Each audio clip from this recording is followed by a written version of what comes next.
let's talk for a minute or two about a figure from the history of bodybuilding.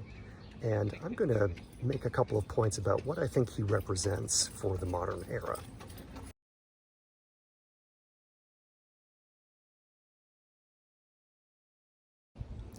Now, I don't know how he pronounced his name.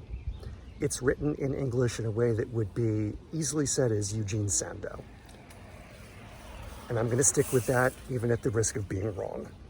But Sandow was born in the late 1860s, and by the turn of the 20th century, he was popularizing what we now think of as the sport and discipline of bodybuilding. He was probably the first international celebrity in that field, decades before somebody like Arnold Schwarzenegger, who we might think of now, or any of these great guys out there and gals doing strongman competitions and, lifting heavy weights and being amazing.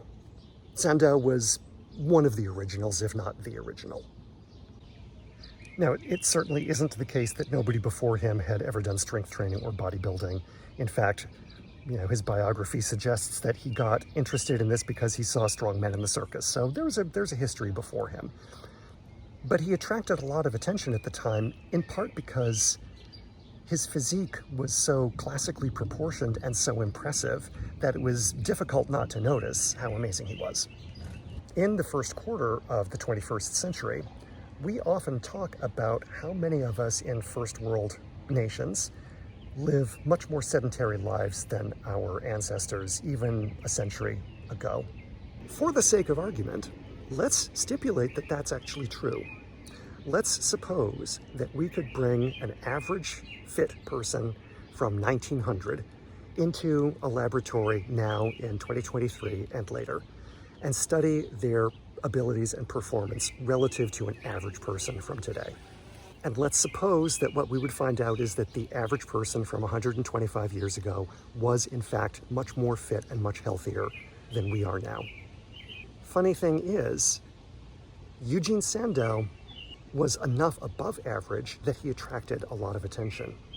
And yet, in 2023, you can find people with his kind of physical aesthetics and his kind of athletic performance in almost any gym in the developed world.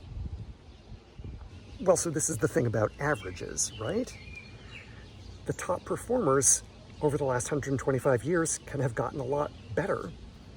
But if a lot of other people's abilities have fallen off in general, then the average as a whole might go down. So where am I going with this? Well, you'll see a lot of people out there arguing that if we're not all as fit as somebody who looks like Eugene Sandow, that we're somehow failing as a society. But I would argue that Sandow wasn't characteristic of his day, even if the average in his day was higher than now. And part of what that says is we need to spend more time helping people who are less fit than average get more fit so that the average comes up.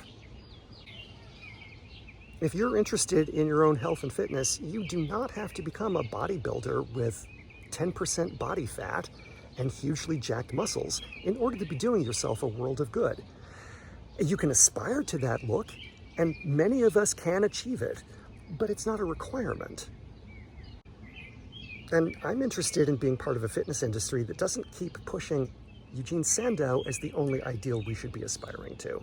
I'd rather see our average come up across the board than worry about whether or not everyone looks like that.